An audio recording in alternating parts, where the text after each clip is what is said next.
Hey guys, what's up, and welcome to the Thursday reviews with me, Joe. Now, for those of you that don't know, I'm the new guy here at the Daily Film Critics here. I have the Thursday spot, and for those of you that may know me, you probably know me as J.W. Gilligan, who does some movie reviews and some other stuff on J.W. Gilligan. Granted, I'm not really doing much reviews right now because, well, quite frankly, I'm here in Florida working here at Disney World. But don't worry, I'll eventually, as soon as I get back home in Michigan, I'll do the green screen thing with these reviews too, as same as my other reviews that I normally do. Now, folks, as this is my first review, I'm gonna set up some things what I'm gonna do here for my day. For each month, I'm gonna have somewhat of a theme with my reviews, and as you may know, it's March right now. And what's the first thing that you think about March? St. Patrick's Day, right? And what is the first thing you think about St. Patrick's Day? Okay, yeah, that may be true, but what's the second thing? Not really what I was thinking about. The third thing. Seriously? That's the third thing you think? For God's sakes, it's Leprechauns! Leprechauns. And what am I going to be doing for this month? For the next 5 weeks, I'm going to be reviewing the Leprechaun movies. Yes, the Leprechaun movies. This is kind of an interesting horror series right here. You see, during the 80s, it was pretty much the big boom for horror movies, specifically slasher films. But as the 90s came in, it was kind of fading out a little bit.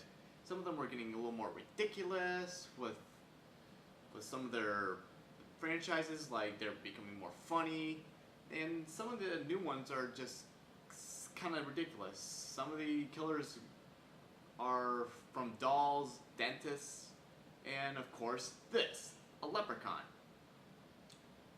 So let's just go on to this review, shall we? The movie starts off with a man named Daniel O'Grady, who has captured a leprechaun from Ireland.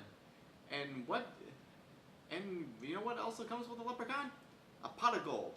And he captures this pot of gold from this leprechaun, and unfortunately the leprechaun followed him, and he basically has to deal with this leprechaun who basically wants his gold back.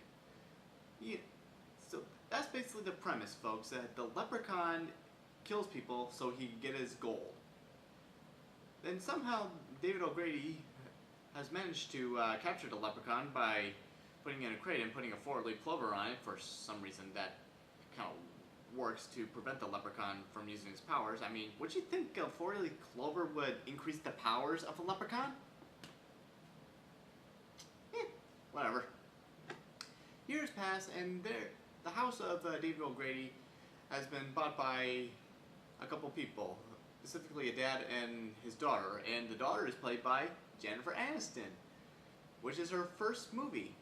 And of course, you people may know Jenifer Aniston is most known for her role in Friends, and as of right now, we know her as basically being a box office bomb.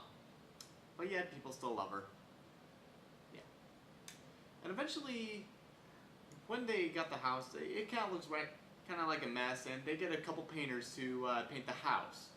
And during the painting job, the leprechaun has escaped. And you want to probably know what's the first thing that the leprechaun does? He wants his gold. And also, I probably should note that the leprechaun is played by Warwick Davis, who you probably may know him for that little professor guy from the Harry Potter movies and Willow. And quite frankly, he's pretty much the only reason why to watch the Leprechaun movies. I mean, he's just funny, and he just plays the character just great. He's got the accent down for an Irish accent. He does a pretty decent job when it comes to the role. This is the kind of the reason why I actually like this series.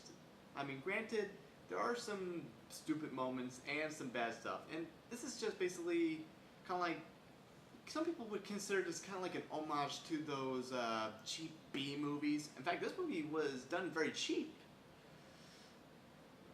I think what's the budget? $900,000. That's pretty cheap back then, folks. And okay, and back to the review.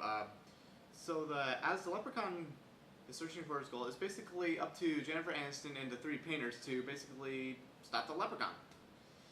And what can I say about the Leprechaun? Well, you know, like I said, remember when I said like the '90s movies are kind of silly, and I mentioned that the later movies in a horror series get silly. Well, Leprechaun was basically silly from the beginning, which is basically, you could pretty much consider the film series is one of the first of a horror comedies genre. Though granted, Evil Dead was pretty much the first. This is just another one. Yeah. So granted, you know, if you're a fan of some cheesy horror movies with a bit of comic relief, you're definitely gonna like Leprechaun, especially if you like Warwick Davis. I mean, this is probably the role that he's probably most famous for, and granted, the makeup in Leprechaun is pretty good for a cheap movie. So overall, you know, for an average moviegoer, this is pretty much a rental, but for me, I kind of give it a matinee. It's just one of those kind of movies you definitely would see on St. Paddy's Day. In fact, I think the Sci-Fi Channel shows the Leprechaun movies on St. Paddy's Day. Does it? I think it does. No, whatever. So overall, you know, I kind of enjoyed this film. So that's basically it for Leprechaun 1. And next week I'm going to be going over Leprechaun 2.